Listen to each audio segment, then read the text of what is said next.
Buonasera signori, buonasera a tutti, bentrovati. Grazie di essere qui questa sera a questo appuntamento numero 7, il penultimo di questa rassegna letteraria Parole in un bicchiere, rassegna promossa, ideata dalla Proloco del Comune di San Pietro di Feletto. Io vorrei anche salutare una persona che so che c'è stasera, è lì in fondo, il presidente Arcangelo Marcon, che è venuto a trovarci. Buonasera Presidente, grazie mille. E ci troviamo in questa occasione ospiti, super ospiti di una cantina meravigliosa che conosciamo benissimo tutti quanti, Le Manzane, e vorrei qui un attimo insieme a me una persona sola, loro sono in tanti, però c'è Anna Balbinot che non vedeva l'ora di venire qui a fare un saluto, un ringraziamento da parte dei titolari e di tutto lo staff della cantina. Ciao Anna, ben trovata, anzi grazie di averci ospitato qui. Ti lascio il microfono. Buonasera a tutti e vi ringrazio di aver aderito a questa iniziativa. Ringrazio anche la Proloco che insomma ogni anno realizzano queste serate molto diverse e anche divertenti, ed è bello anche insomma condividere del tempo insieme dopo tutto quello che è successo, il Covid. E niente, vi auguro una buona serata e grazie a tutti. Grazie Anna, puoi andare, sì. Con te Anna ci rivedremo a fine serata perché è stato organizzato un piccolo brindisi che faremo qui all'esterno, quindi ricordatevi prima di andare via di fermarvi ad assaggiare il vino delle Manzane che merita davvero. Ma entriamo nel vivo di questa rassegna, quindi fatemi salutare subito colei che porta avanti questo progetto, che è Sonia Ceschin. Grazie Sonia.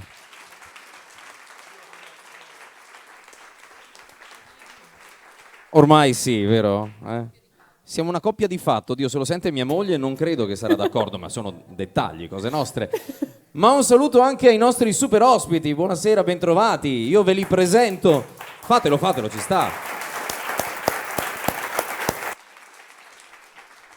Cercherò di essere breve per non annoiare, ma soprattutto per darvi lo spazio che meritate. E allora iniziamo, avete visto sono in due, ma iniziamo per ordine di cavalleria da Paola. No, io non lo so, io non lo posso dire, quindi non si direbbe mai.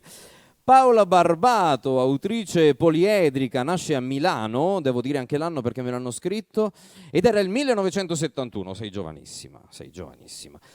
Cresce però a Desenzano sul Garda, per cui si definisce fieramente bresciana. Quindi anche l'accento è diventato bresciano nel mentre?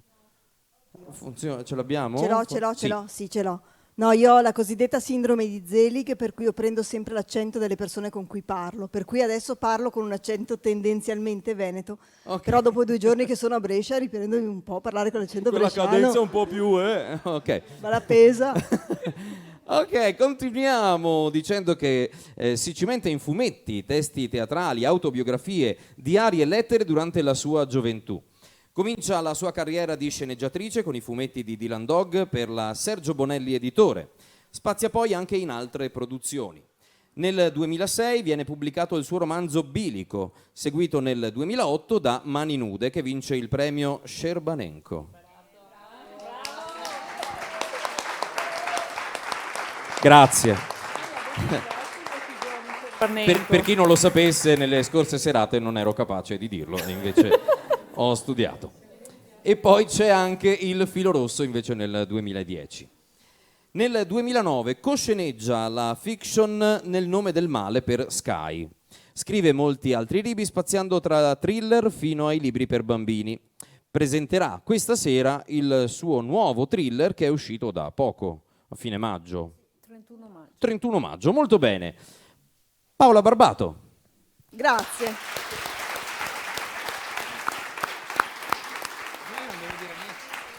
Avete visto che non è da sola, poi loro diranno anche il perché, sono in due e non sono separati, ma presentiamo Matteo Bussola, che nasce, sì prego, nasce a Verona nel 1971, anche lui, siete coetanei? Leggermente. Dettaglio. Ed è un fumettista, scrittore e conduttore radiofonico italiano, laureato in architettura allo UAV di Venezia. Prima di intraprendere la carriera di fumettista è stato progettista edile, ma all'età di 35 anni ha deciso di investire nella sua passione per il disegno a fumetti, trasformandola poi nella sua professione. Oltre a collaborare con diverse case editrici di fumetti, e qui ce ne sono tante, c'è Eura Editoriale, Star Comics, Sergio Bonelli Editore, ce ne sono anche di francesi, tantissime che io non so pronunciare, quindi non lo farò, ok, per non fare figuracce. Crea insieme alla compagna che abbiamo appena conosciuto, Paola Barbato, il webcomic Davvero, che poi diventa anche cartaceo. Esordisce come scrittore con Notti in bianco, Baci a colazione per Einaudi Stile Libero, che diventa un bestseller tradotto anche in Francia, Spagna, Germania, Stati Uniti e diversi altri paesi, da cui è stato tratto un film uscito pochi mesi fa. Oltre a pubblicare per Einaudi Stile Libero, sono pure i loro sogni, La vita fino a te, L'invenzione di noi due, Il tempo di tornare a casa. Pubblica anche per Salani, Viola e il blu. Conduce poi in radio la trasmissione I Padri Eterni con Federico Taddia su Radio 24. Matteo Bussola e Paola Barbato. Vi lascio chiacchierare. Buon ascolto, signori, e buon proseguimento. Grazie.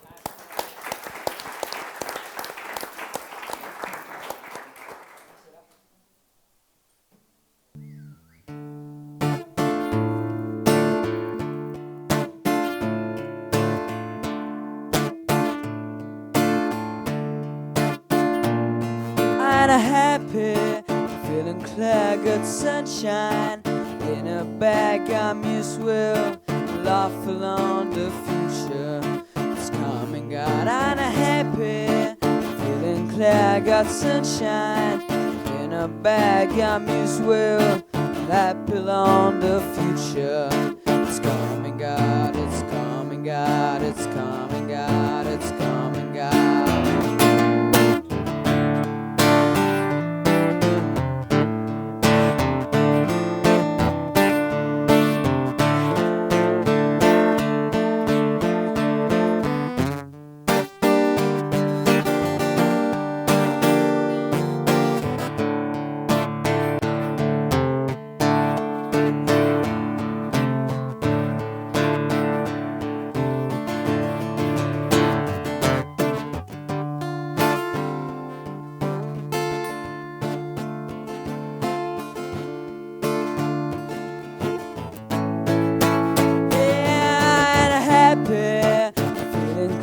Got sunshine in a bag. I'm used will laugh along the future. It's coming out. I'm happy, feeling clear. Got sunshine in a bag. I'm used will laugh along the future. It's coming out. It's coming out. It's coming out. It's coming out. It's coming out. It's coming out. Grazie.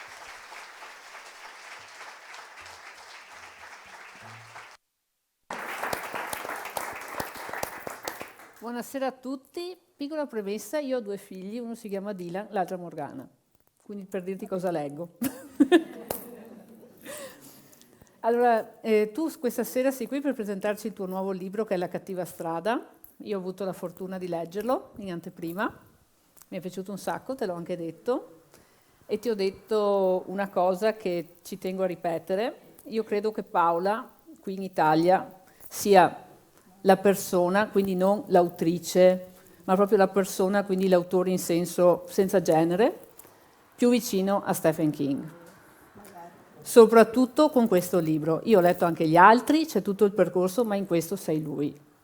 Quindi non so se lo prendi come complimento oppure no. È King che non è contento. Non è... Secondo me se glielo mandi... Magari. Cioè, però grazie. Lo stile è pazzesco, cioè, perché l'altro giorno parlavamo con uno degli autori che è venuto del fatto che ci siamo accorti durante questa rassegna che forse le donne qui in Italia sono un po' penalizzate a livello di scrittura, nel senso anche di pubblico. Sembra che non vengano prese sul serio quando si cimentano in determinati stili. Cioè finché è la commedia rosa, ok, poi invece...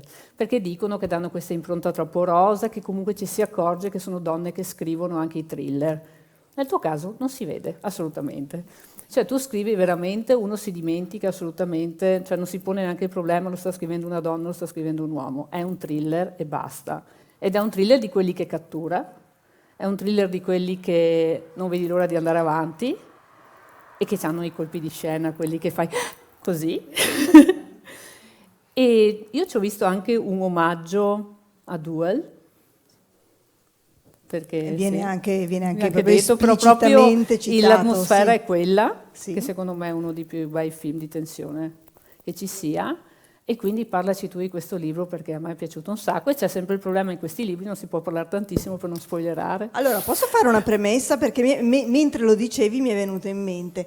Allora, io ho avuto 2 stagioni, buonasera, ho avuto 2 stagioni editoriali, una prima stagione con Rizzoli, poi un periodo di pausa, c'è stata la separazione un po' brusca da Rizzoli, e dopodiché una seconda stagione con PM. Una delle cose che sono cambiate, di cui mi sono resa conto adesso, è che io in Rizzoli ho avuto soltanto editor uomini, mentre in PM ho sempre avuto un editor donna.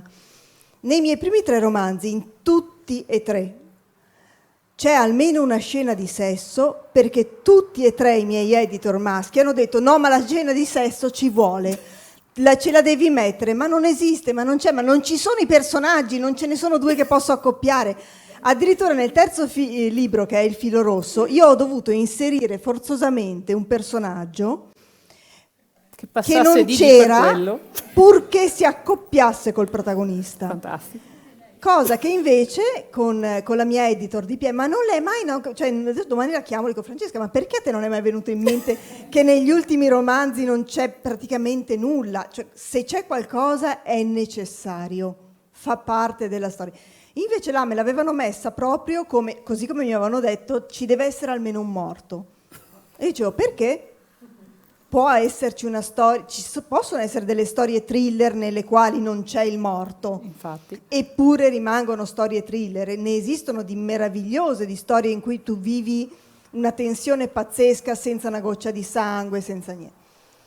Per cui no, niente, tornando a monte, tutto sommato anche nella cattiva strada il morto non c'è poco morto. Sì, c'è un po' di morto. C'è un po' di morto, poco. Però non esiste questa cosa, cioè non c'è, abbiamo ritrovato, no, non è vero, ci sono i morti, ma cosa dico? No, ci sono i morti, scusate, no, ci sono... Ma il morto principale è un po' di morto. 2 morti e un po'.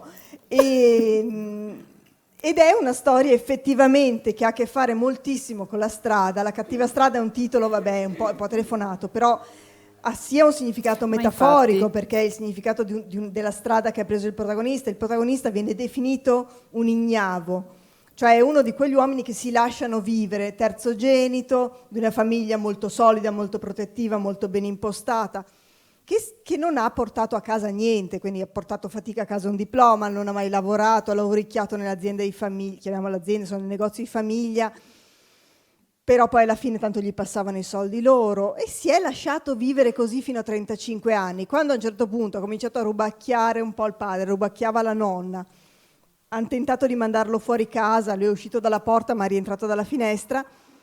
Ha iniziato una piccolissima attività di corriere della malavita, ma piccola, cioè ogni tanto gli dicono senti prendi questo pacco, portalo là, non guardarlo. Lui lo prendeva, lo portava là, gli davano 70 euro, che è una cifra che se uno ci pensa, gli davano 70 euro, lui era contento con quei 70 euro, lui viveva una settimana, perché poi fondamentalmente appunto è la mamma che gli andava a pulire. E quest'uomo da nulla, che ha quindi intrapreso questa che non è neanche una strada, è il cattivo sentiero, ma proprio stretto, si trova improvvisamente invece a dover gestire una cosa che improvvisamente diventa enorme nel momento in cui una scatola la apre, totalmente per caso, perché ha paura di aver rovinato lui il carico, quindi insomma controlla, e si trova improvvisamente in una cosa che è enorme per lui, che è un uomo con l'età mentale di un 12enne, di un 13enne, non di più, ma anche i suoi genitori lo dicono, cioè si è fermato, con le medie non è più andato avanti, è rimasto lì.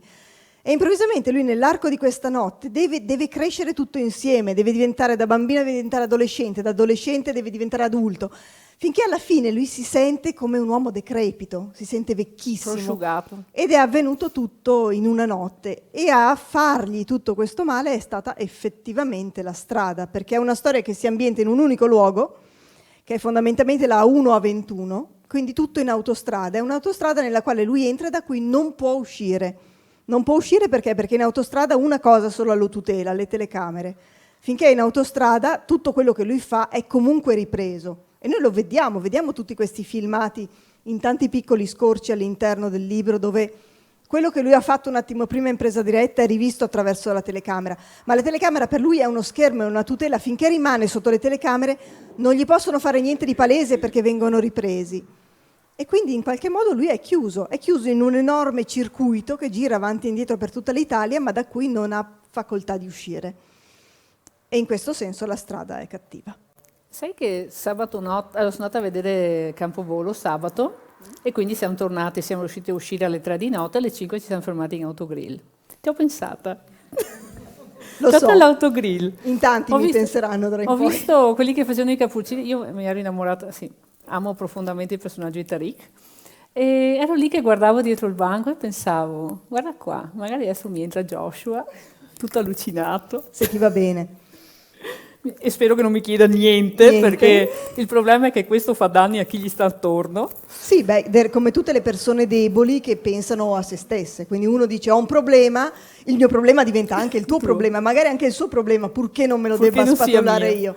Quindi prima che arrivi a capire che deve prendersi la responsabilità delle proprie azioni e anche delle proprie non azioni. Sì, anche perché riesce a fare dei disastri immani, cioè andando a sbattere come un È uccello impazzito a destra e a sinistra. Come tutte le persone in preda al panico, invece di prendere delle decisioni sagge o razionali, prende delle decisioni di pancia, di impulso, buona alla prima. Buona alla prima non è quasi mai buona in realtà. Di fatto tutte le sue buone prime sono quelle che gli salvano la vita, perché lui fa una serie di cose talmente stupide, talmente insensate, talmente non legate fra di loro, che si trova a salvarsi da solo senza volerlo, solo perché diventa una specie di scheggia impazzita. E anche perché ha più culo che anima. E ha più culo che anima, sì. Perché bisogna dirlo. A questo punto introduciamo il primo, perché io ho fatto la scala, io sono quella bresciana, sono quella... Lei che decide. Sono quella matematica. Partiamo con la prima lettura. E poi passiamo al bussola.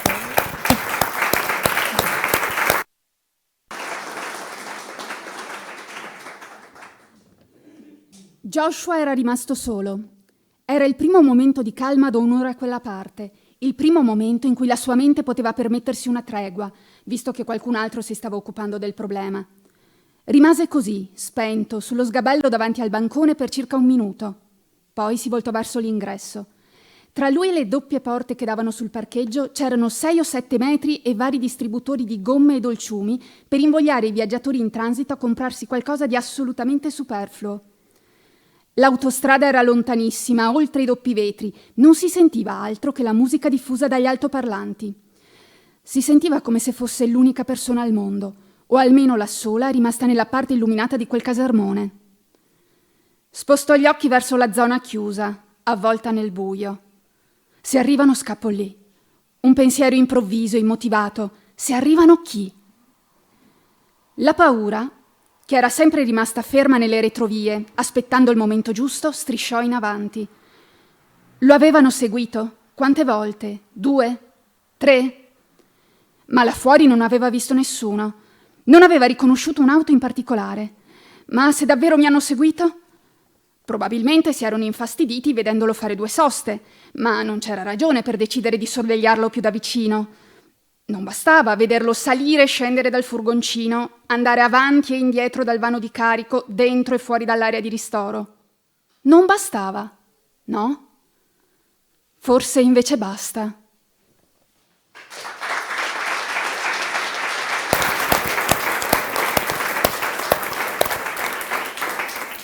E ora passiamo al bussola, che vive nella stessa casa e scrive tutt'altro genere.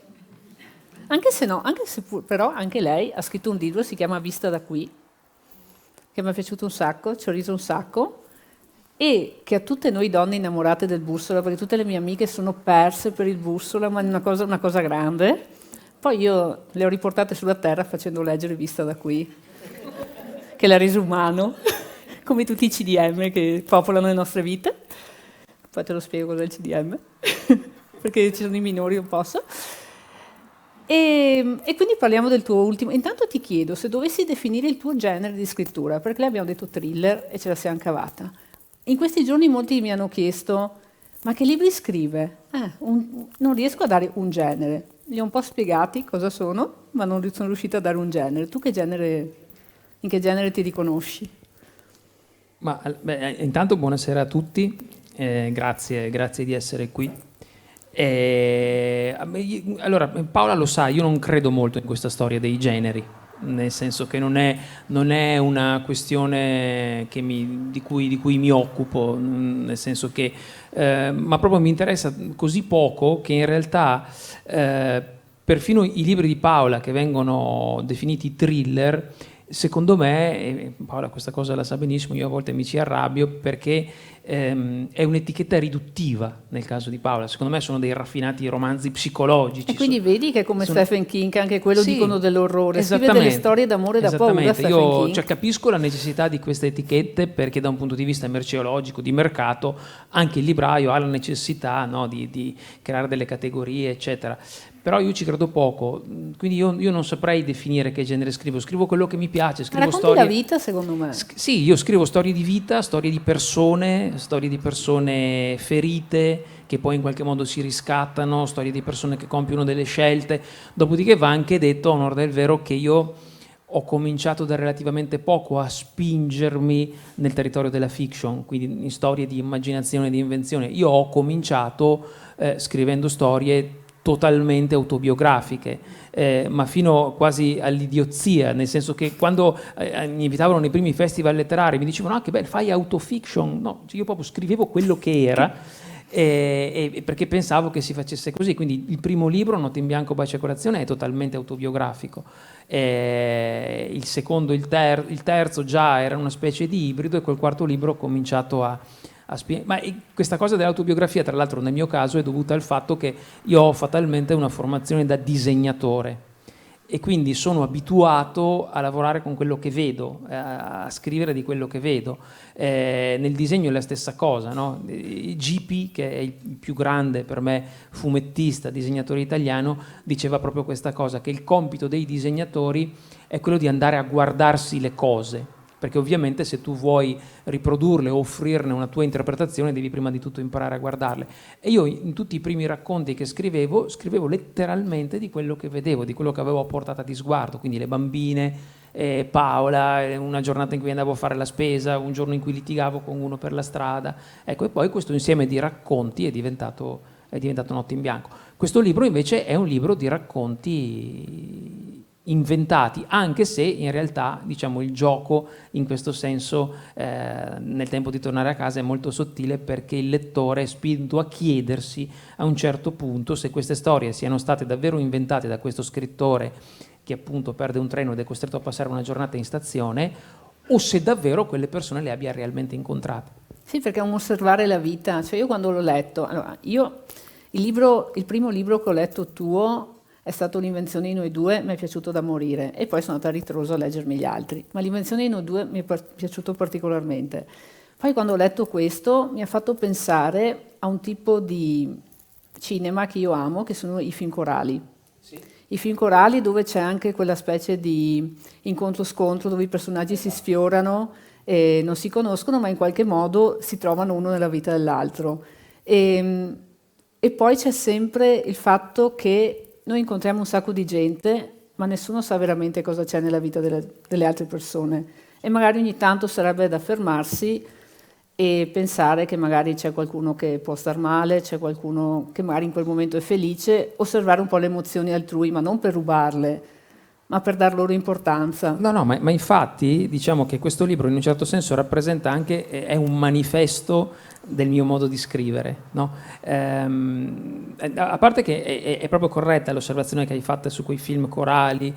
Io avevo 2 post-it mentre lavoravo a questo libro sul monitor del computer. Il primo diceva come un film di Robert Altman, perché nella mia idea io avevo in mente America Oggi finché scrivevo questo libro, cioè questi film corali in cui un personaggio che è protagonista di una parte del film, o meglio un personaggio che è una comparsa nella prima parte del film diventa poi protagonista nella seconda o viceversa, e quindi io avevo in mente di scrivere un libro di racconti in cui appunto un personaggio che apparisse sullo sfondo in un racconto diventasse protagonista nel successivo. Poi il secondo post-it che avevo c'era scritto ricordati del mutuo, ma quella è un'altra Ce l'abbiamo roba. tutti quello là. Quella è un'altra roba, no, perché mi serve proprio per mantenere l'ispirazione ecco.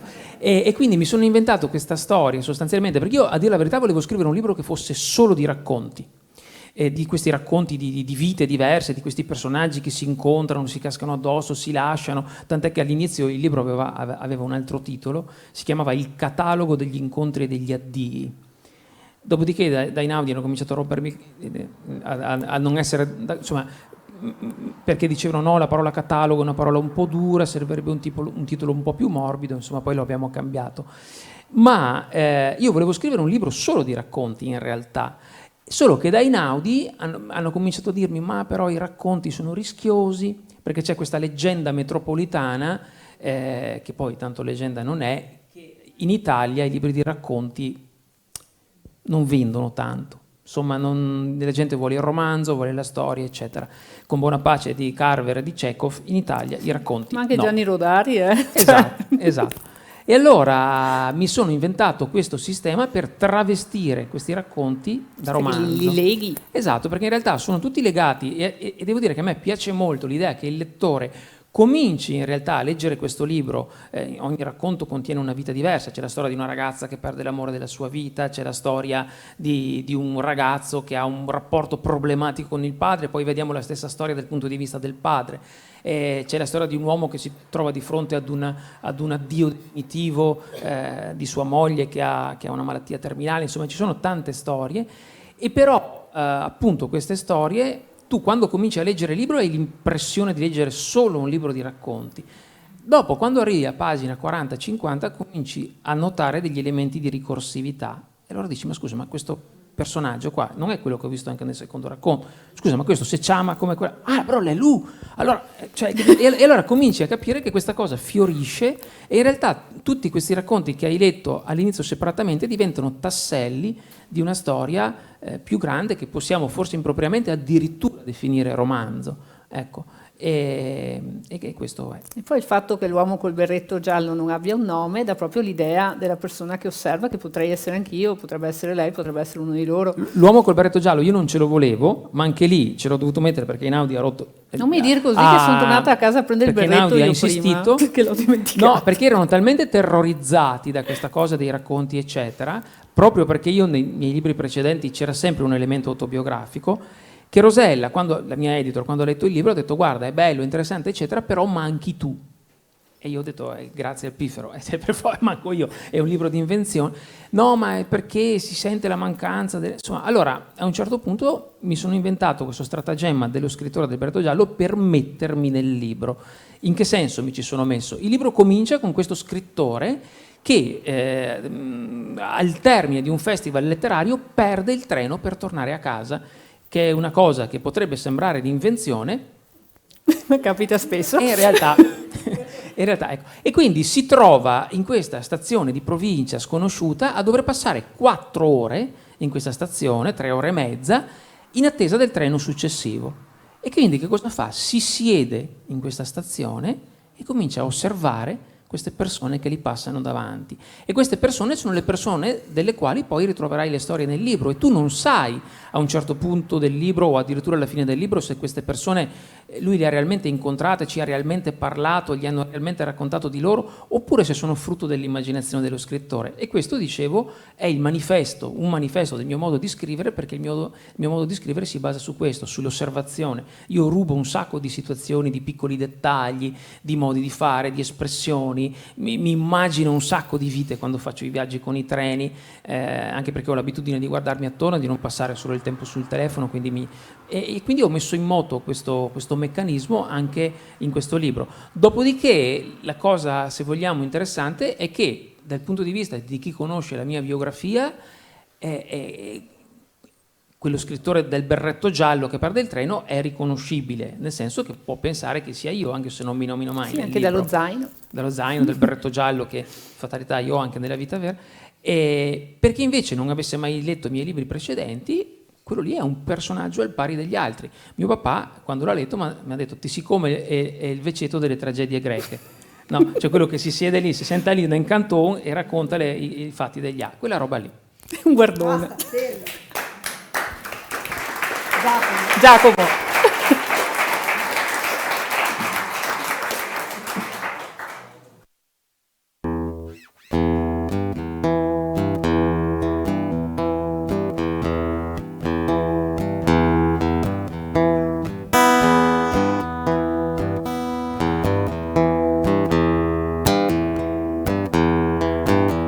Your own personal Jesus, someone to hear your prayer, someone who cares. Your own personal Jesus, someone to hear your prayer, someone who cares.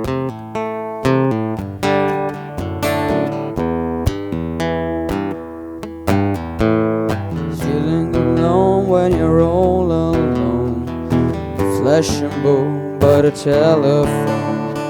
Lift up a deceiver, I make you a believer.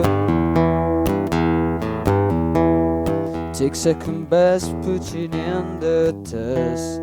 Things on your chest, you need to confess.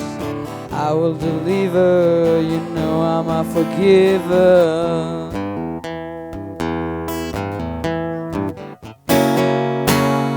Reach out and touch faith.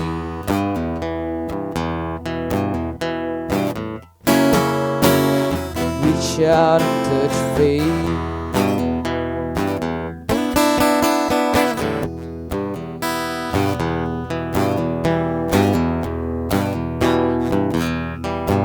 Your own personal Jesus,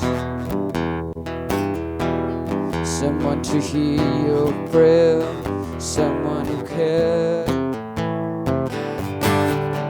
Your own personal Jesus, someone to hear your prayer, someone who cares.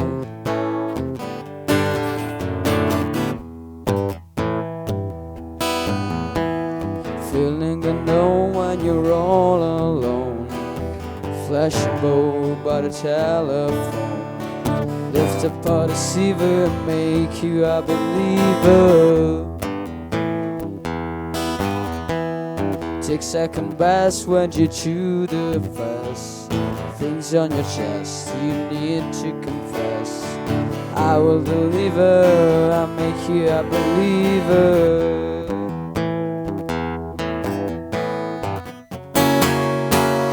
Reach out and touch faith.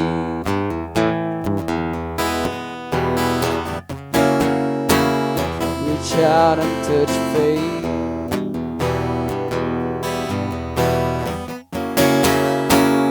Reach out and touch faith.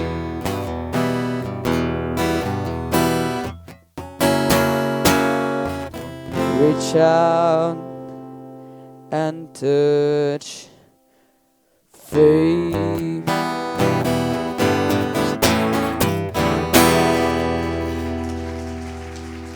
Grazie.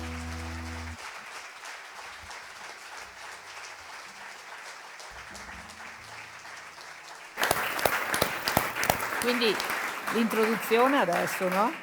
Del tuo libro. No, perché se aspettiamo il bus è male lui infilarci dentro le cose, facciamo blocchi. Entriamo nel mondo lasciando qualcuno. Abbandoniamo il respiro di nostra madre, il battito del suo cuore, la certezza del suo ventre, il calore del suo sangue. Andiamo incontro alle braccia sconosciute di nostro padre, ai suoi occhi increduli. Seguirà l'incognita di altre voci, altri odori, altri sguardi, altre stanze. Crescendo, lasciamo ogni giorno le vecchie versioni di noi stessi per andare incontro al nuovo. Spesso sono scarti minimi a decidere ciò che saremo. Un'intuizione improvvisa, un desiderio che fiorisce, una frase letta, un fuoco inatteso che ci scalda proprio quando ci consideravamo perduti. A volte lasciamo le persone perché non ci sembrano più abbastanza. Accade quando una relazione finisce o quando sentiamo che l'amore, da solo, non è più sufficiente. Chiudiamo repentini e crudeli oppure forniamo interminabili spiegazioni. Dipende se ad animarci è la volontà di andare via o la speranza che qualcuno ci trattenga. Altre volte sono invece le persone a lasciare noi. D'un tratto siamo noi quelli sbagliati, quelli non più amati, quelli amati disperatamente e ora persi per sempre, quelli amati in passato, di cui basterà pronunciare il nome per essere ancora lì, a chiedersi di nuovo il perché. Quelli amati di nascosto, quelli amati nonostante, quelli che avresti amato se solo, quelli amati male, quelli ancora da amare, quelli amati mai. Vivere, in fondo, non è che una serie di storie che si chiudono e si aprono, un continuo stringere la presa e lasciare andare, una catena infinita di incontri e addii. Ma tra una fine e un nuovo inizio esiste una stagione dai confini incerti, un guado in cui può capitare di smarrirsi. È il tempo dell'attesa. Ci sono persone che passano la maggior parte della vita ad aspettare. Aspettano l'amore giusto, il momento adatto, il mantenimento di una promessa, la conclusione di una sofferenza, la rimarginazione di una ferita. Attendono che qualcuno finalmente le veda. Poi un giorno, senza preavviso, si alzano in piedi tra la folla e decidono che è ora.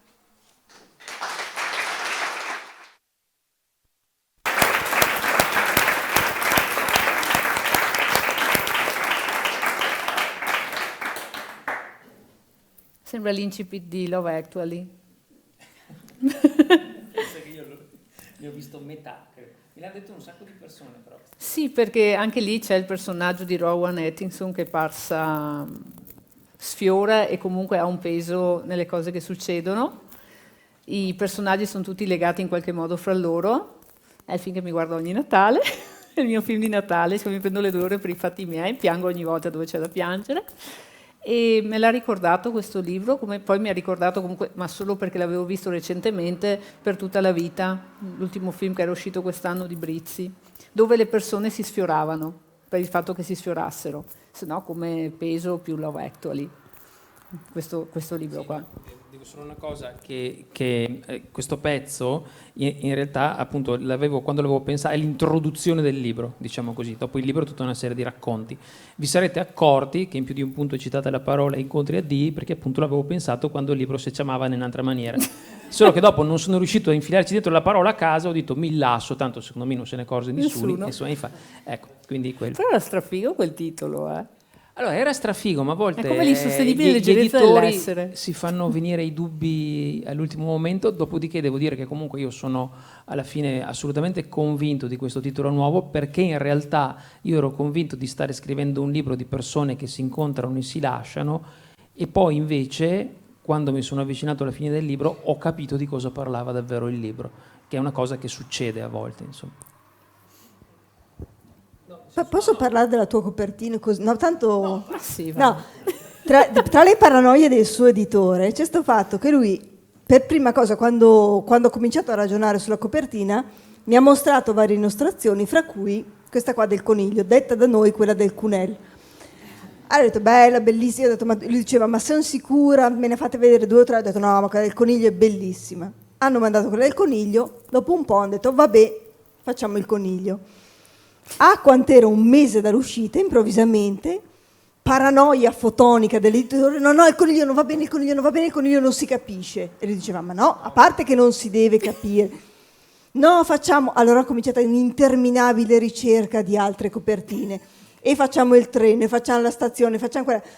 E io che continuavo a dirgli, ma no, ma era bello il Cunel. E lui, no, ma perché l'editore... Insomma, alla fine, dopo 85 copertine... No, ma no, allora l'editore era perplesso, scusate se mi intrometto, ma perché questa cosa ha un risvolto interessante e anche divertente.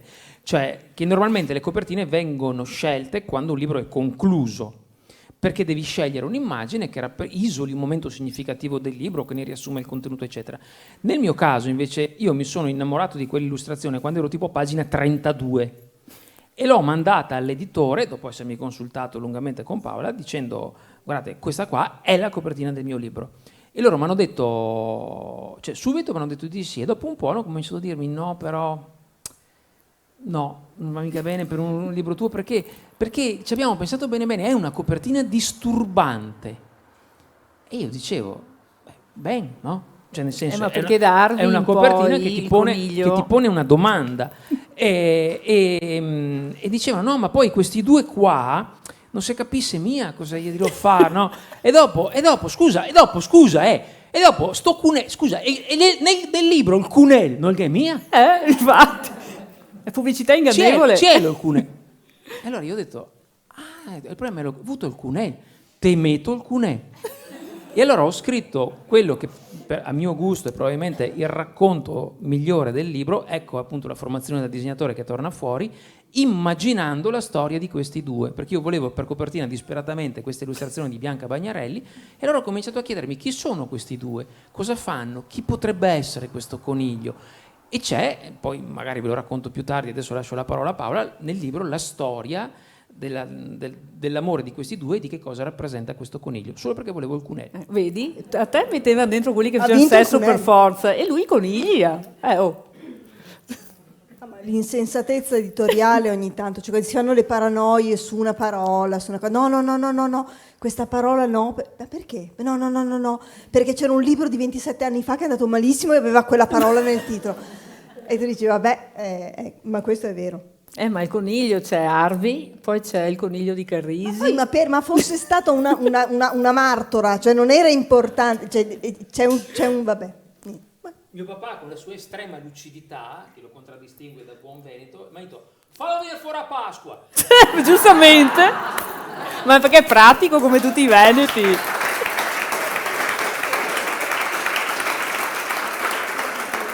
Che ci casca bene. Quindi adesso tocca a te, blocco tuo. Sì, ma tanto io sono è sempre così, iniziamo le presentazioni e diciamo una domanda io, una domanda tu. La mia domanda me la fanno, io in 3 minuti e 10 ho finito di rispondere. Fanno una domanda a lui. Dopo 17 minuti e 28, che ormai anche l'attesa è estenuante, io devo cercare di rimetterci dentro tutto quello che lui nel frattempo ha, perché tu esondi. Tu che hai parlato della mia copertina? Del Cunel, perché tu dici tante cose e non parli di quello che è. Parlando delle tue, non dei tuoi libri, delle tue copertine, per esempio, una cosa che ho notato, almeno negli ultimi 2, è che i protagonisti non sono necessariamente le persone. Nel senso che in questo è l'autostrada, il mondo dell'autostrada, nell'altro era la villa. È una casa, sì. Dell'ultimo ospite. Sì, ma io non ho una grandissima... Non ti piacciono le persone? No, nel senso Infatti ammazza, via, aspetta, via. Un po' sì, però nel senso che io ho sempre detto che esistono brutte storie con buoni personaggi che funzionano e esistono belle storie con dei brutti personaggi che non funzionano. Le due cose cioè, se devi sacrificare, sacrifichi la storia. Perché poi ruota sempre tutto intorno ai miei personaggi, però in realtà tutti questi personaggi che io creo, che sono tutte persone che comunque in qualche maniera io ho incontrato anche solo per frammenti della loro personalità nella mia vita, e che io vado ricostruendo, vado modellando, prendendo un pezzo di qua, un pezzo di là, a volte non mi ricordo neanche da chi li rubo questi pezzi. Poi alla fine sono il tessuto su cui la storia si va crescendo, sono l'humus, senza i personaggi non c'è la storia, ma è anche vero che i personaggi da soli non possono andare da nessuna parte. Quindi tante volte io mi rendo conto che ci può essere qualcosa. Se io parlo di un mio libro precedente che si chiama Zoo, e dice di cosa parla, la signora già si sente male, se dico dimmi una parola per zoo, nessuno ti dice persone, ti dicono gabbie. È vero. Perché? Perché alla fine l'oggetto simbolico, in questo caso l'oggetto simbolico è la strada, ma non è neanche la strada. In realtà l'oggetto simbolico, quando uno dice una macchina, tu pensi due, l'abbiamo una Cadillac, facciamo finta, e un'autocisterna, quindi due vetture di grande nobiltà. Qui abbiamo un Fiat Doblò. Ora, tutte le persone che hanno letto il libro hanno detto io fino al giorno prima di leggere questo libro non mi ero reso conto di quanti Doblò ci siano al mondo, perché il Doblò è una che non si vede. È un po' come la Fiat Uno bianca. Sì, è un po' come i semafori, no? Che tu sai che ci sono, ma fanno parte del paesaggio. Poi improvvisamente tu dici, ma guarda un libro sul Doblò, che divertente, vediamo se ci sono Doblò. Improvvisamente accorgi che è pieno, più delle mosche, no? C'è un Doblò in ogni angolo. E questa cosa è diventata inquietante a livello ossessivo, cioè io prima che uscisse il libro ho cominciato a fotografare tutti i Doblò che trovavo per strada. Poi hai fatto i post ho su fatto Facebook. una cartella, poi ho detto mi fermo, perché è arrivata a 35 Doblò, ho detto no vabbè basta, a parte che mi denunciano, ma poi... E effettivamente, qual è la parte interessante? Che quando tu crei una storia di tensione, diciamo così, una storia comunque molto nera, con al centro un individuo ignobile, e una macchinetta, insomma, un furgoncino, dici, vabbè, ma come fai a creare la tensione? Un conto se dici un uomo alto, ammantato, il naso è che tu aquilino. ignobile, cioè tu ti hai detto che... È la perché l'hai detto parte che è più Shaggy. divertente, è la parte più divertente questa, cioè prendere una cosa innocua Sì. e renderla spaventosa, per cui arrivi alla fine del libro e dici, certo che se vedo un Doblò mi viene l'angoscia, e uno dice, ma sei scemo? Invece per me è il più grande riconoscimento. Io sono d'accordo che mi con possa te. essere Io una dato. cosa che trovo terrorizzante, e poi c'è anche mia figlia può anche testimoniare, nei film i bambini che cantano. Oh, così, è Sono vero. terrificanti. È vero. Anche nell'album di Negramaro che fa cantare la nipote, è terribile. I bambini che cantano piano fanno venire i brividi, fanno paura. Ma è vero, proprio perché bisogna imparare, quando si scrivono questo genere di storie, bisogna imparare a strumentalizzare ciò che il lettore non si aspetta, perché tutti i lettori si aspettano che se c'è un angolo, tu dietro l'angolo vedi una cosa. Se da brava bresciana tu vedi una rotonda, noi facciamo rotonde ogni 20 metri, noi bresciani abbiamo le strade tutte così. Anche no? noi. Sembrano i cerchi nel grano. Anche noi da un... Ecco. Quindi effettivamente non è che tu dici io girando intorno a una rotonda improvvisamente, nessuno se lo aspetta, ed è lì che allora deve intervenire l'abilità, qualora ci sia dell'autore, nel mettere la cosa disturbante dove non te l'aspetti, e quindi non nell'angolo buio e non dietro l'angolo, ma in un qualcosa che normalmente tu non solo non noteresti, ma non vedresti, perché e che non che ti porta il pericolo. ha zero valore e non ti porta il pericolo. Qua il pericolo viene portato in tutto questo libro, dall'inizio alla fine, da cose di una banalità assurda, perché se uno pensa, faccio una storia ambientata in un autogrill, uno dice, ma amico mio, infatti adesso l'autogrill è diventato bene, inquietante. però no, in un autogrill no, perché tra il panino boscaiolo e la cosa, capisci che non c'è, e mi dicono il famoso prosciutto al pepe che c'è solo negli autogrill e nessuno sa chi lo produce, sono questi misteri giganteschi. Effettivamente nel momento in cui tu superi l'iniziale così diffidenza, poi ti accorgi che invece è molto peggio, proprio perché essendo una cosa molto esposta, come la lettera scarlatta di Edgar Allan Poe, la lettera rubata, ciò che tu metti in evidenza non viene visto e non te lo ricordi. Se uno ti dice come è fatto un autogrill? Autogrill standard, sono tutti uguali, come è fatto? Tu ti fermi un attimo e dici entro, e poi ti rendi conto che non è vero che sono tutti uguali, sono tutti diversi, hanno tutti le stesse cose ma sono messe in una maniera differente a seconda dell'autogrill. Quindi quando la gente andrà alla secchia ovest e alla pioppa ovest sulla e lo faremo perché e poi io faccio queste e hanno già cose iniziato a farlo, di andare in gita percentuale ovviamente, effettivamente si accorgono di come per esempio ci siano queste terribili porte basculanti delle cucine. Non hanno le porte, non hanno maniglie, non hanno niente, hanno l'oblò. E tu apri la porta e poi la porta continua a fare così. E in noi quel tempo sabato notte non donne... riuscivamo più a uscire dall'autogrill. Vabbè, eravamo rincoglioniti. Però tutti quanti continuavamo a girare, non riuscivamo più a trovare l'uscita. Ma perché in realtà non è così facile, non è così. E poi la domanda che nessuno si pone è, ma un impiegato dell'autogrill arriva dall'autostrada. No, non alla puoi stradina. fargli pagare il pedaggio tutti i giorni. Non lo sai che quelli che lavorano negli autogrill vengono da dietro e che c'è una stradina di cui nessuno sa che da dietro l'autogrill arriva una cancellata che tu non sapevi che ci fosse, con un parcheggio interno che da fuori è invisibile perché ci sono i pannelli, non quelli con gli uccellini che ci sono in autostrada, questi sono i pannelli proprio scuri perché tu non possa vedere le auto degli impiegati dietro. E lo sai che ci sono i compattatori dell'immondizia negli autogrill? No, perché No, tu davanti non li vedi, ma ci sono sempre... E tutte queste cose che io ho scoperto andando negli autogrill e parlando con i direttori degli autogrill, quelli carini, poi ci sono i direttori non carini che ti inseguono per tutto l'autogrill dicendoti che non puoi fotografare niente e tu dici ma sono in uno spazio pubblico, dici ma io non so cosa ci fa lei con le foto del mio compattatore. E dici va bene.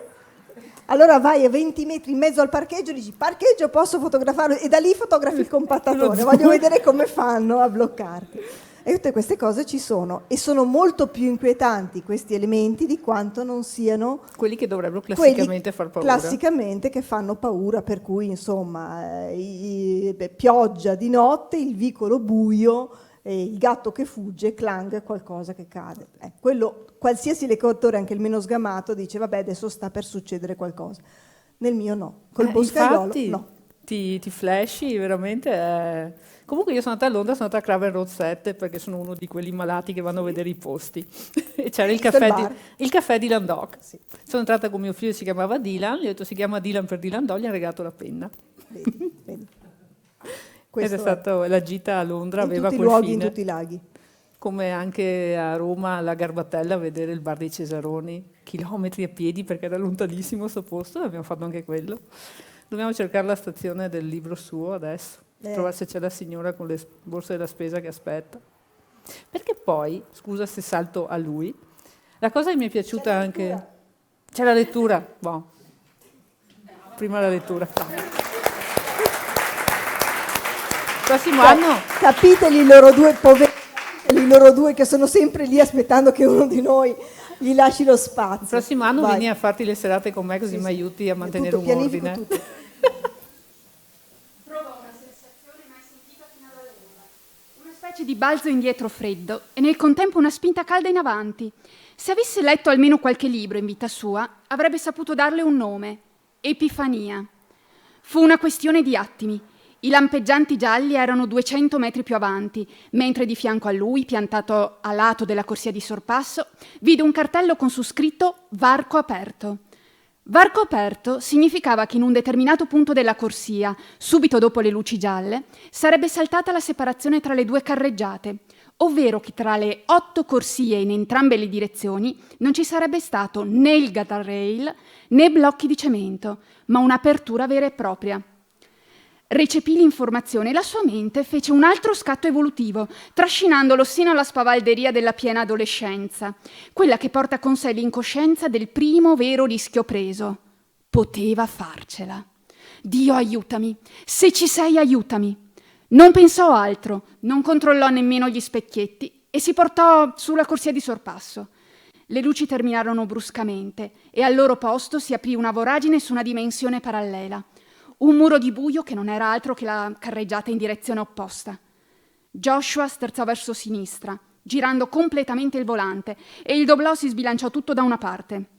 Davanti ai fari si presentarono 3 strisce bianche intermittenti orizzontali, mentre il muso del furgoncino si infilava verticalmente nelle corsie, a tagliare la carreggiata opposta. Sarebbe bastato che arrivasse qualcuno, anche una sola auto. Invece il doblò concluse la sterzata immettendosi direttamente nella corsia centrale, nella più totale assenza di traffico. Le strisce intermittenti ripresero ad andare verticalmente. C'era riuscito. Aveva fatto inversione a U in autostrada.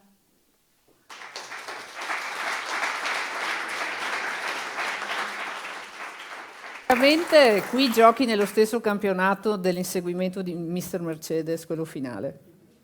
Magari, Dove praticamente magari. uno, perché poi la gente dice, ma tu leggi i libri, ma le scene d'azione, vuoi mettere un film? No ragazzi, volete mettere un libro? Cioè la scena di Mr. Mercedes dell'auto, qui ce l'ho ritrovata tutta, Sì, sì. che poi mentre la leggevo quella volta, stavo al lavoro, perché io leggo al lavoro, e ho alzato gli occhi e ho detto, ragazzi, lavora come cavolo, è meglio di un film. Era proprio intrippata. E qui era uguale. Cioè io avevo il gatto che mi guardava mentre leggevo e vedeva tutte le espressioni e facevo, Così, bello, bello. Sei tanto I brava. gatti vedono cose. Perché voi umani non potete immaginare. Ma direi di far suonare a Giacomo la prima canzone per Matteo, se no Sì. non ne usciamo vivi, signori.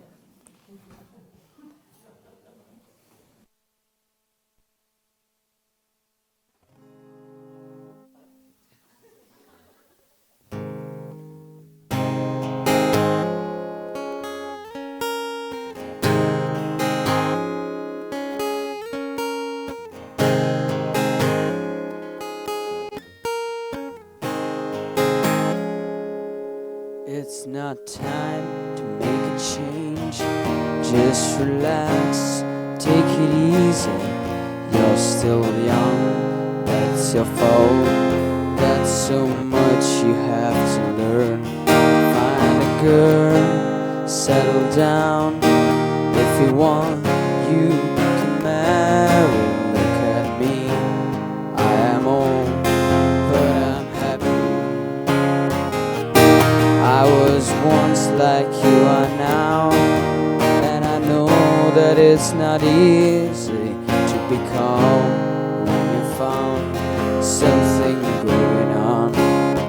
But take your time, think a lot, think of everything you've got to do. Will still be there tomorrow, but your dreams may not.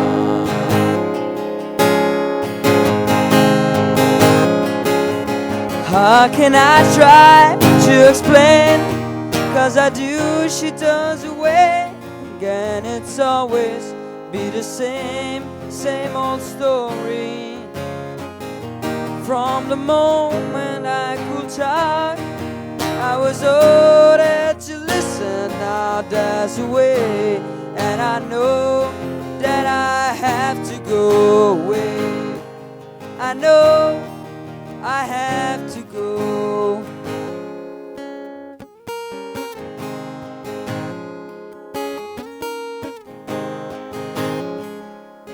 It's not time to make a change. Just sit down, take it slowly. You're still young, that's your fault. That's so much you have to learn. Find a girl, settle down. If you want, you can marry.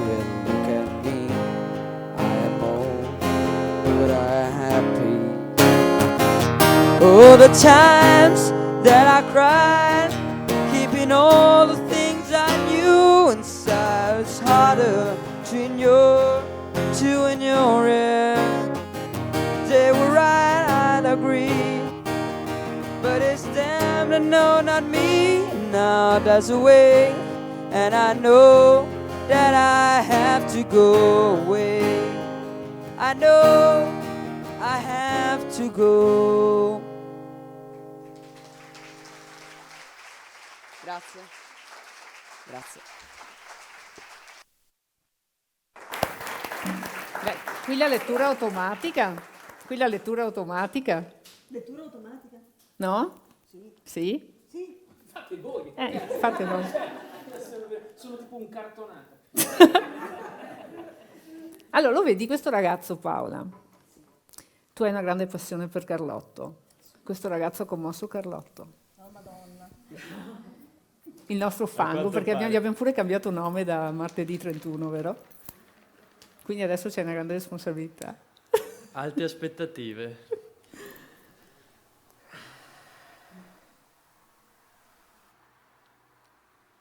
Mi viene da ridere se penso a tutto il circo che ho fatto per esserci. La scuola saltata, il treno preso stamattina di nascosto dai miei, poi i 2 autobus e la fuga dal finestrino per sfuggire al controllore, con quello scemo di Paolo che è quasi a terra di testa, il macello lasciato a casa. Non ho mai sentito mio padre urlare così forte, come quando mi hanno chiamato intorno a mezzanotte. A parte il giorno che mi sono fatto i capelli rosa, intendo. Cos'è questo colore da imbecille? E la questione era già chiusa. Le sue non sono mai vere domande, sono sentenze. Non gli va giù che io non sia ciò che sperava. L'unico figlio maschio, quello che doveva testimoniare la sua efficienza di educatore, il valore del suo sangue. Che smacco, pa? Torno domani, prendo il treno delle 8:10, gli ho detto al telefono. Beh, lì è partita la sirena, allora ho riattaccato e spento. Mi viene da ridere se immagino la sua faccia paonazza e la vena ricurva che gli si gonfia sul collo se alza la voce. Il serpente uroboro, la chiama mamma, che negli anni quella vena l'ha vista fin troppe volte. Ridere è il mio modo per sfidarlo, anche a distanza, anche da qui. L'arte di non fare più ciò che si aspetta da me, che richiede il tempismo del chirurgo e il sorriso del pazzo. La verità è che io non vorrei sentire urlare nessuno, ma devo trovare la maniera di vivere. Se fosse per lui non potrei mai fare niente che non sia previsto nel suo piano, intendo. Un giorno gli ho detto, vivere in questa casa è come essere prigionieri da innocenti. Non l'ha presa bene. Ha cominciato a cianciare di sacrifici, di doveri. Ha detto che a 16 anni un po' di galera, quella vera, però mi farebbe bene sul serio. Ho questa idea che l'amore vada meritato con l'impegno, l'abnegazione. I genitori spesso fanno così, il nonno con lui, per esempio. Non puoi essere amato quando cadi. Se fallisci o perdi, quando non rientri nei tempi previsti, quando fiorisci fuori stagione, quando lei ti molla e ti cancella da tutto e tu ti senti galleggiare nel vuoto perché realizzi che essere te stesso non è stato abbastanza per trattenerla. Gli adulti sembrano essersi dimenticati com'è il dolore che provi se qualcuno decide di passare oltre te, mentre tu in un attimo diventi il passato, lo scartato, quello di prima. La crudeltà con cui le persone ti cancellano dalle loro esistenze. Ecco, perché ho deciso che da qui in avanti voglio sentirmi per sempre un eterno presente. Voglio lasciare che tutto scorra, non trattenere niente e fanculo al resto, alle aspettative dei miei soprattutto. Non sarò mai un bravo liceale con al collo la cravatta del padre.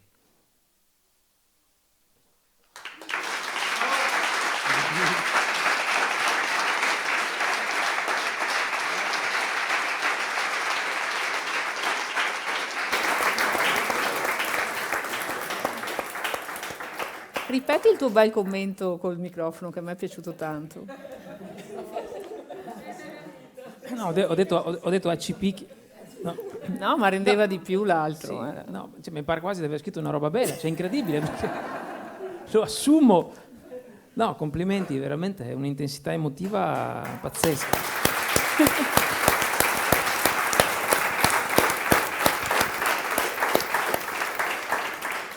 Che ci ha smosso Carlotto l'altra sera.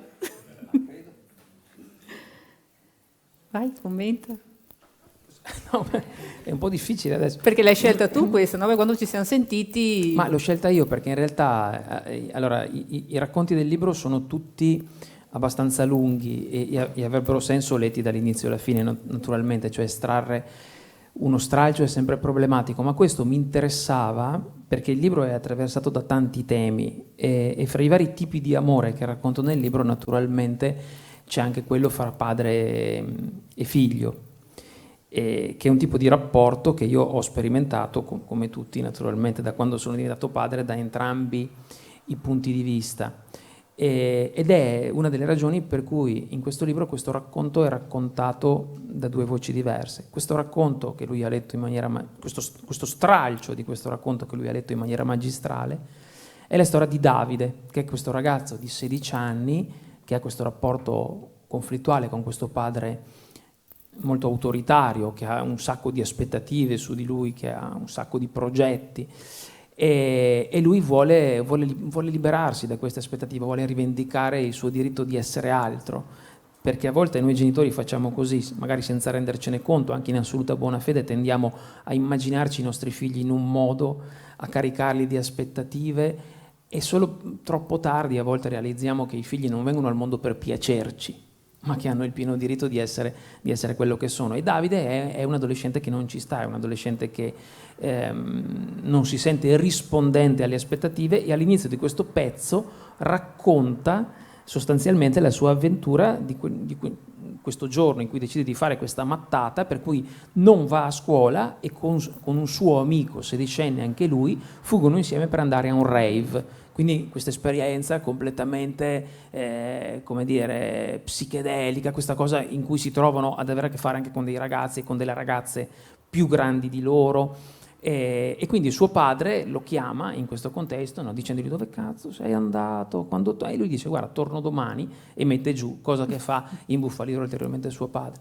Nel racconto del padre vediamo specularmente il punto di vista del padre, quindi vediamo la sua preoccupazione, la sua incazzatura, per poi, come dire, alla fine scoprire che in realtà questa sua autorità è spesso semplicemente questo desiderio di protezione che dilaga, no? Per cui lui non sa come proteggere suo figlio, perché non puoi proteggere i figli, e questa è la maledetta verità, perché quando sono là fuori nel mondo devono fare le loro scelte, quando sono là fuori nel mondo imparano soprattutto cadendo, e questo è quello che rende la professione di genitore il dannato lavoro più difficile di tutti, perché tu a volte devi semplicemente stare lì e avere il coraggio di vederlo succedere, non puoi vivere al posto loro, fargli da scudo da tutte le cose, e quindi ho scelto questo pezzo per questo, perché è un tema che mi interessa molto, e anche perché io per primo, quando ero solo figlio, sono stato a lungo un adolescente non rispondente alle aspettative, e quindi quella roba lì è un tema che mi interessa ancora oggi. Ma infatti si vede che a Davide vuoi bene, perché nel libro lo si trova, cioè non c'è solo questa parte, c'è appunto anche visto dal padre, poi c'è anche la sua avventura al rave, che magari uno si aspetta che faccia, invece è bellissima la storia che gli accade al rave. Sì, ma perché a me piace evidenziare questa cosa in cui spesso in contesti in cui ti aspetteresti le peggio cose possono fiorire invece cose del tutto inaspettate, e a volte anche semplicemente evidenziare come, appunto, come in questo caso Davide, per incontrare, non dico l'amore, ma comunque una ragazza che gli piace, devi correre dei rischi, devi anche avere il coraggio di trovarti in un posto in cui ti senti magari indifeso, in cui magari ti senti esposto, devi anche avere il coraggio di andare contro il volere di chi invece vorrebbe tenerti al sicuro, che poi al sicuro non si è mai in realtà, e quindi diciamo ho cercato di mettere insieme queste cose qua. La cosa che mi interessa di questi due racconti è che in realtà in entrambi c'è un percorso di crescita, per cui alla fine del racconto di Davide, quando si trova di fronte a suo padre che è andato a prenderlo in stazione, e lui si aspetta la sfuriata e la punizione che sente di meritare, in realtà quella punizione non arriva e quella sfuriata non perché arriva. Perché il padre è cresciuto. Esatto, perché suo padre è cresciuto e ha capito che in quel momento la sua preoccupazione per suo figlio ha superato di gran lunga tutta la rabbia che sentiva.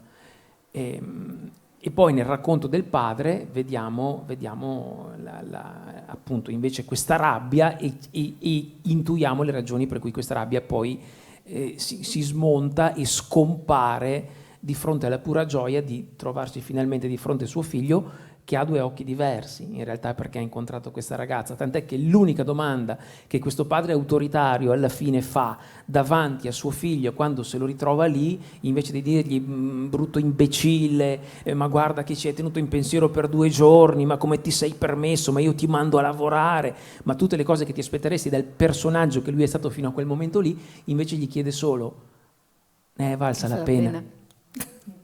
Che poi è l'unica cosa che devi chiedere. Infatti il tuo talento, secondo me, è che tu riesci a fotografare una cosa che può sembrare apparentemente piccola e banale e la rendi preziosa. La rendi preziosa nei dettagli. E già solo a partire dalla storia dell'elastico dei capelli. Che poi c'è qualcuno che tenta di appropriarsene e poi tu sotto gli scrivi è mia. Cita.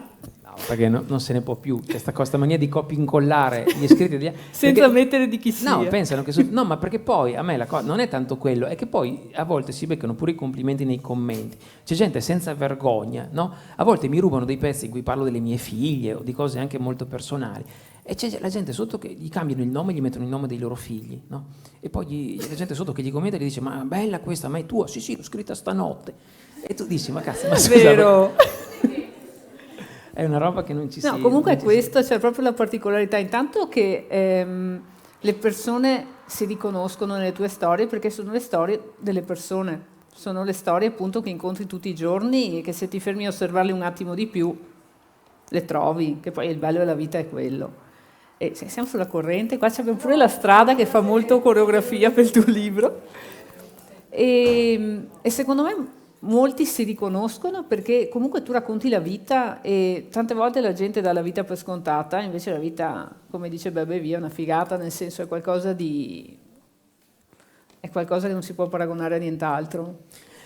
A me piace raccontare storie apparentemente ordinarie, perché per me è proprio lì che si annidano anche perché poi, vedi, quando tu dici, cioè, io sono un essere umano come tutti, tutti in realtà noi abbiamo tendenzialmente gli stessi bisogni, lo stesso desiderio di amore, le stesse necessità, e quindi quando tu riesci a mettere in campo, io lo facevo anche quando raccontavo di me, no? E mi dicevano, quando racconti di te, come fai a rendere questa cosa universale? Raccontando di te, perché tu sei un essere umano esattamente come gli altri, quindi se tu racconti in maniera sincera e in maniera onesta quello che provi, o la tua difficoltà davanti a un figlio che non ti sembra di non capire, o la tua difficoltà di fronte a una persona che vorresti amare ma non sai come fare, perché la verità è che anche ad amare si impara. Una delle più grandi frasi che siano mai state dette nella storia della letteratura, e mi dispiace che sia stato Paolo Coelho a dirla,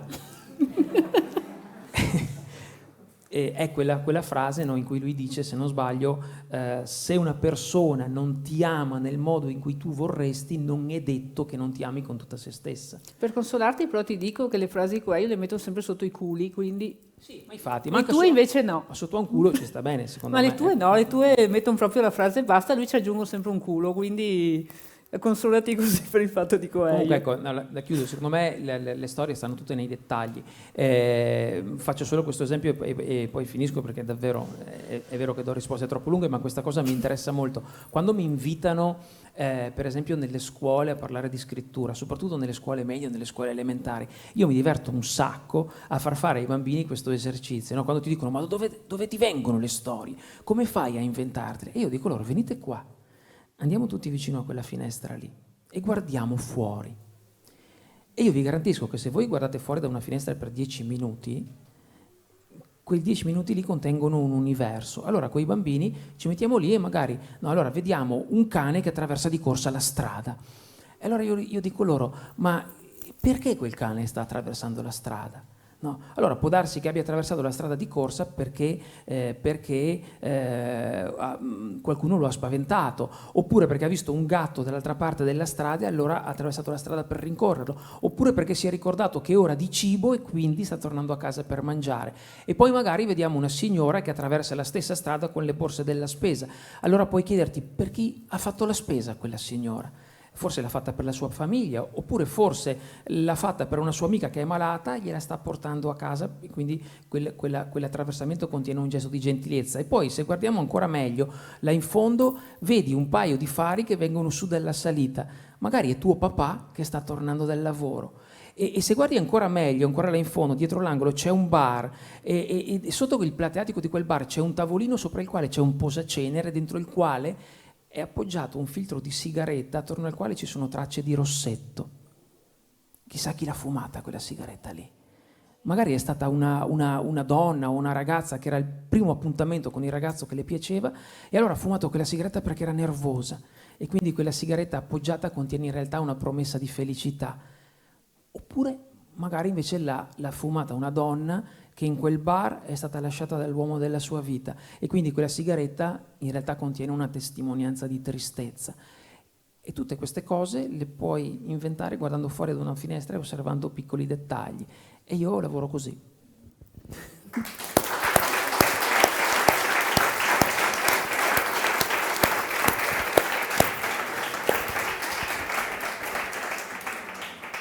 No, Ci avanza una canzone. Sì.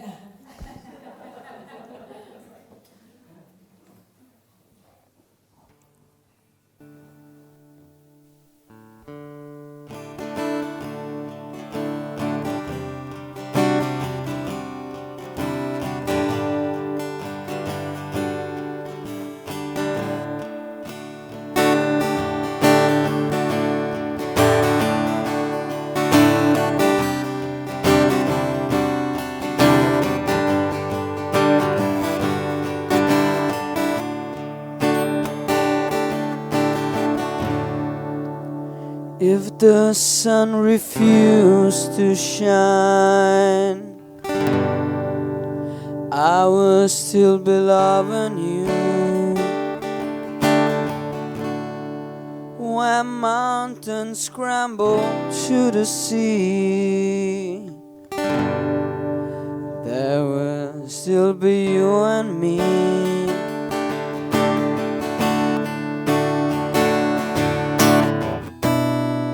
Kind of woman, I give you my all. Kind of woman, nothing more. Little drops of rain, whisper of the pain, she's of love lost and they go by. When my love is strong, there is no wrong. Together we shall till we die. My inspiration, what you are for. Inspiration looks in.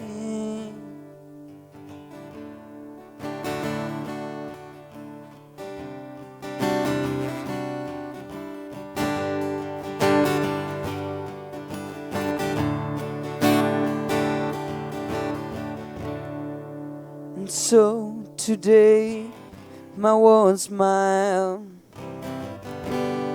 your hair in my world smiles. Thanks to you, girl, it will be done. You and me, the only day I go.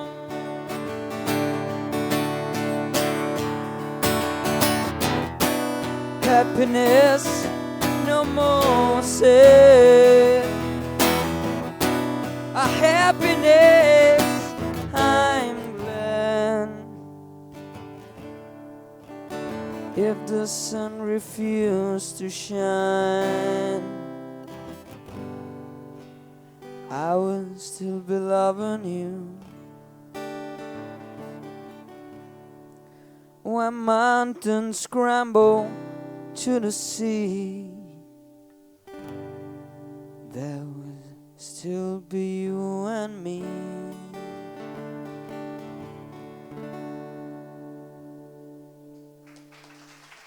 Grazie.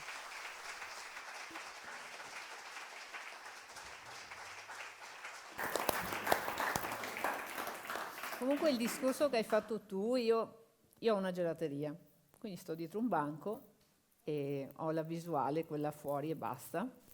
E hai comunque l'universo di persone, comunque hai in una cittadina piccola, quindi hai sempre le stesse persone che girano e comunque ti fai un po', poi loro ti raccontano, perché come al bar poi vengono, ti raccontano, però poi tu hai anche che ti fai tu le tue idee sulle persone, da come camminano, quello che fanno. Per esempio noi abbiamo Luce, che è una gatta nera, che ci viene a trovare spesso, carinissima, si mette là, poi va via, poi ci sono altri animali che girano, persone particolari, così i matti del paese, se li vuoi chiamare così, oppure anche storie che sono tenere e nel momento, e comunque le osservi da un vetro e quindi te le immagini.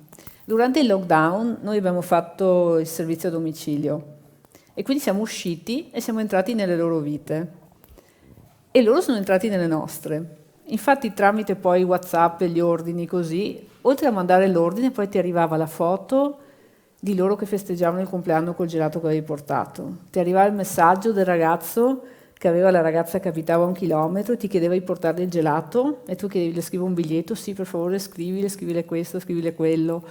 E praticamente nel momento in cui siamo stati più distanti dagli altri, noi siamo diventati vicinissimi alle vite degli altri, tramite il gelato, tramite questo fermarsi ad osservare le vite degli altri un attimino in più e anche aprirsi alle vite degli altri nel momento in cui eri spaventato e chiuso. Poi purtroppo la vita è tornata a normalità e sono tornati solo a rompere l'anima. Però il discorso che facevi tu prima dell'osservare da una finestra, se uno si prende il tempo, perché qui ragazzi è sempre un discorso di tempo, è la differenza tra vivere e esistere. Se uno si prende il tempo di vivere, che non significa scalare l'Himalaya o cose del genere, cioè la vita se la gode, perché la vita è un insieme di cose importanti ed è qualcosa di unico e irripetibile, secondo me. E tu dai alle persone la possibilità di fermarsi a riflettere su questo, e questa è una bella cosa. Anche il fatto che tu le spaventi comunque. No, ma noi infatti giochiamo di sinergia, no? Lei li spaventa E tu li consoli. Che poi uno si immaginerebbe sempre per il discorso del modo di pensare che fosse il contrario, no? Cioè che lui le spaventa. Invece anche questa è la cosa particolare di voi due, il fatto che abbiate giustamente non ruoli definiti, perché alla fine siamo persone, quindi non è che maschio, femmina, mamma, papà, cioè il fatto di essere semplicemente Matteo e Paola, e poi fate quello che vi pare, lo fate bene comunque, no? Non fa un bene?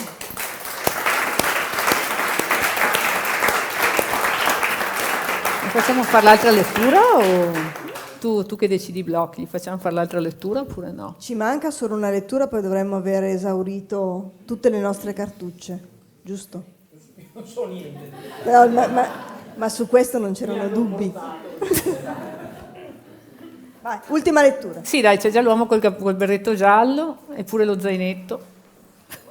Facciamo pure gli effetti speciali, hai visto? Il doblò non ci stava qua dentro. Un'altra lettura mia? Sì, quella che ho scelto io. Perché a me piaceva questa.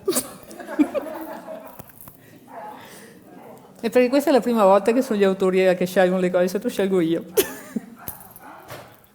È in quel momento che l'uomo col berretto giallo si avvicina. Tutto bene? Sì, diciamo così. Così come?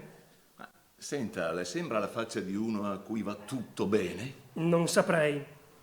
Però mi sembra la faccia di un uomo innamorato. Antonio lo guarda, un po' si pente della sua irruenza. Perché quello zaino di liceale in gita? È di mia figlia. Lo uso per le trasferte lavorative brevi, anche se oggi, insomma, breve mica tanto. Sono bloccato in questa stazione da quasi 3 ore e non vedo l'ora di tornare a casa. Allora è un uomo innamorato anche lei. Beh, sa come si dice, forse ne serve uno per riconoscerne un altro. Antonio sorride. È il nostro ultimo viaggio insieme.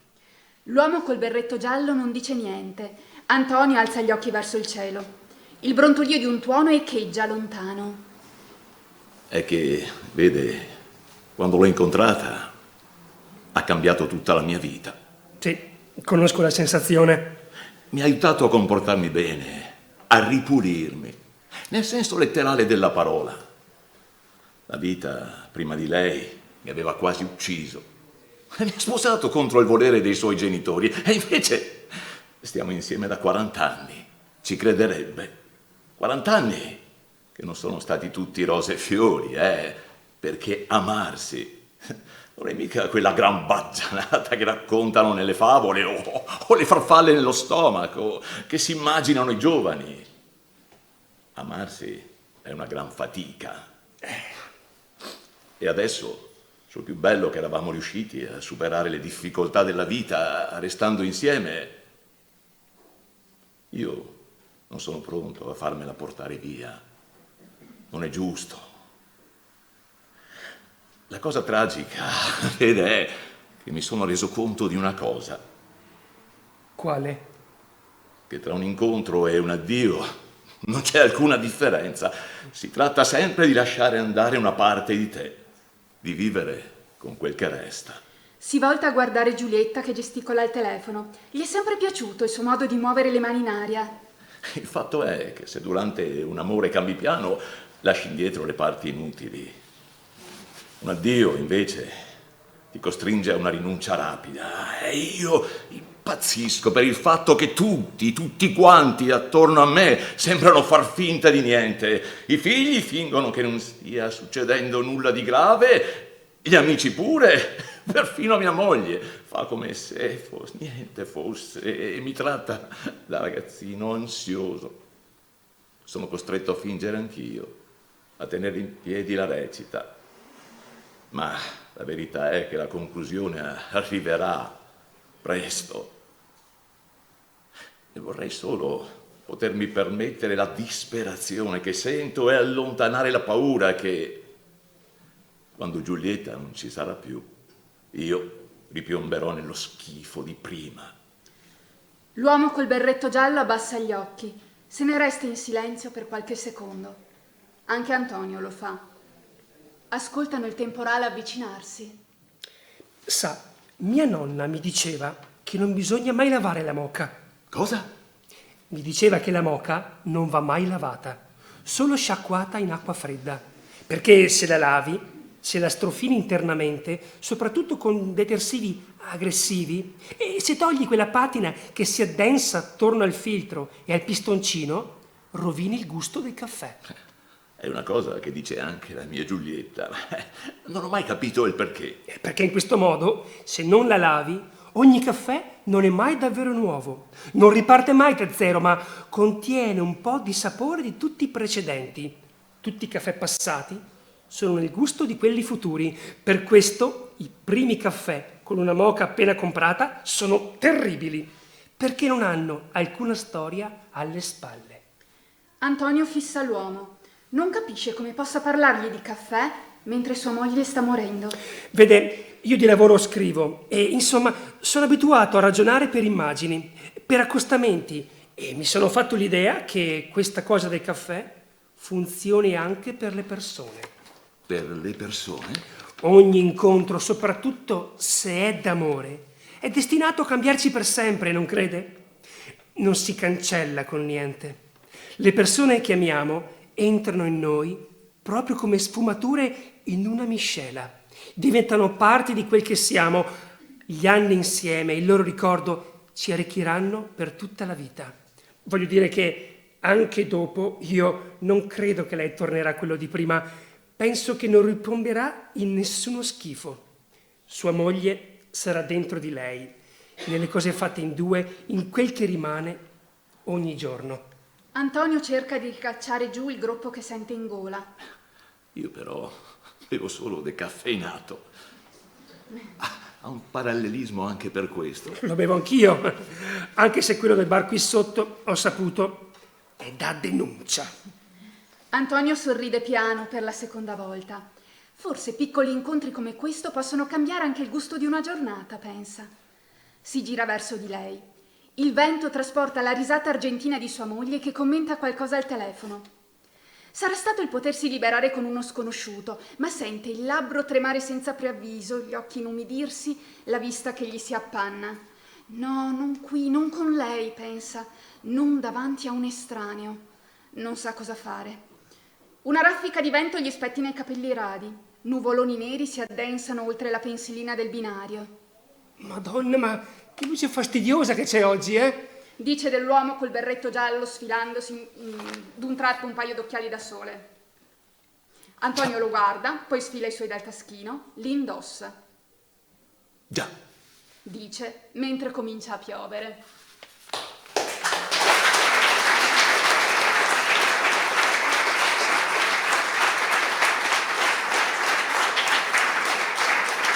Vi dico, perché qua ogni volta c'è poi il disastro, stasera poi siete tantissimi.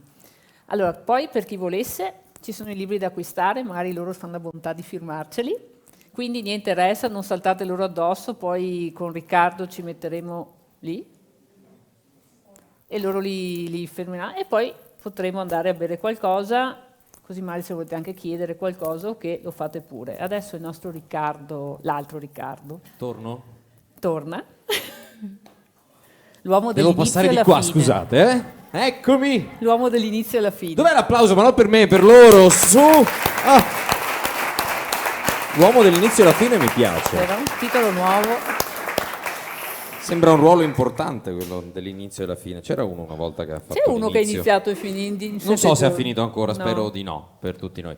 Comunque grazie di essere stati qui questa sera. È arrivato il momento, Sonia, dei ringraziamenti, quelli ufficiali, ma siccome le tue serate vanno a braccio, Ma no? sì, non ne fai un- E può succedere qualsiasi cosa. Questa sera abbiamo avuto una regia, però. Sei stata meravigliosa. Grazie. Farò come Ambra con l'auricolare. nelle Anche i nostri prossime. amici di Veneto Globe là dietro che saluto erano felici di capire che cosa stava succedendo. Perché quindi di solito non è grazie. così. Comunque dicevo, Sonia, se tu mi permetti un piccolo fuori programma, c'è una persona che deve dire delle cose, quindi io la vorrei invitare qui, Paola. Io non so nulla. Sì. Mi raccomando. Soprattutto per me. Allora, io non posso dire che è un prurito, perché se lo dice la Barbato è figo, se lo dico io si pensa male. Io più che altro un'urgenza di ringraziare in nome della compagnia Castello Errante, in nome della compagnia teatrale Colonna Infame, Casello 24 e dei nostri amici lettori anche del Grillo Parlante e delle persone che abbiamo conosciuto grazie a questo evento. Vogliamo ringraziare la Proloco dalla prima persona che ho visto all'ultima, che ci ha sfamati tutte queste sere, perché dovete sapere che noi di solito mangiamo alla fine dell'evento e sono le 11 di sera, c'è gente che ci aspetta per darci da mangiare. Ci tenevo a farlo questa sera perché purtroppo non riusciamo ad arrivare alla fine. Non riusciremo a esserci con Gianluca Arrighi, ma lasciamo naturalmente la serata in buone mani. Questo perché fortunatamente il teatro riparte e saremo protagonisti a Montecatini di un evento nazionale dove le compagnie teatrali amatoriali si ritroveranno. E arriviamo già rodati, perché grazie a questo evento siamo ripartiti, grazie all'invito della Proloco siamo ripartiti, abbiamo accettato felicissimi, entusiasti, perché sapevamo che sarebbe stata una cosa bella, ma posso dire non così figa. Vero? Non potevamo immaginare serate come queste, quindi io ci tenevo a farlo.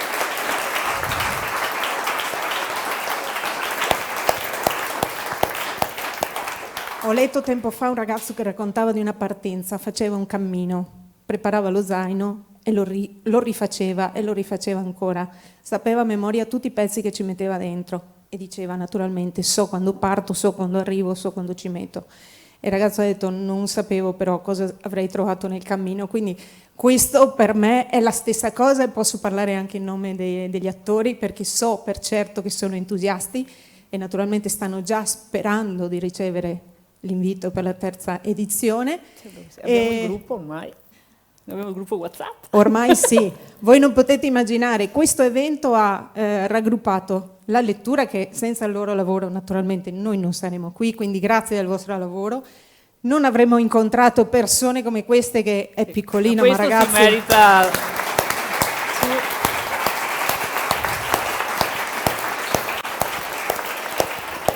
Scrittura, musica, vino, sono state aperte le case di tanti, le cantine di tanti, persone che ci hanno accolti come fosse casa nostra e ci sentiamo così, quindi io vi ringrazio il pubblico perché senza di loro, tanto senza gli pubblico, scrittori, tanta grazie di essere partecipazione. venuti perché naturalmente queste serate minacciavano pioggia e naturalmente il piano B ha sempre funzionato. Sì.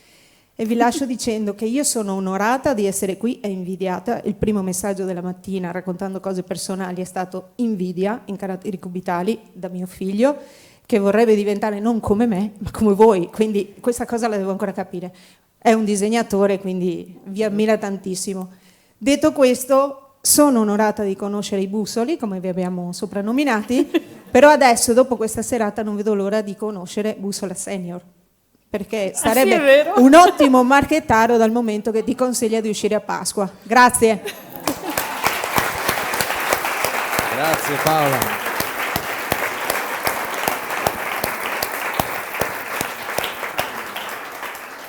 Credo di non dover dire più molte altre cose. Quindi grazie di nuovo a voi, grazie a tutti per essere stati qui, grazie anche agli amici a casa che ci seguono tramite i canali di Veneto Globe. Sonia, l'appuntamento è per domenica, l'ultima serata. Sì, domenica della rassegna. 12 abbiamo Gianluca Arrighi, che è un giallista, il quale è soprattutto un amico, perché ho avuto la fortuna in questo viaggio di conoscere nuove persone, di fare amicizie e di poter reincontrare vecchi amici. Ed è la persona che per primo ci ha dato fiducia l'anno scorso, aprendo la rassegna, per la rassegna è nata l'anno scorso, è stato il primo e ci ha chiesto di tornare e noi abbiamo aggiunto date per questo e siamo felici di averlo domenica e spero che ci siate anche tutti voi. Grazie di nuovo a tutti, buonanotte. Ci vediamo giù per un brindisi. Grazie.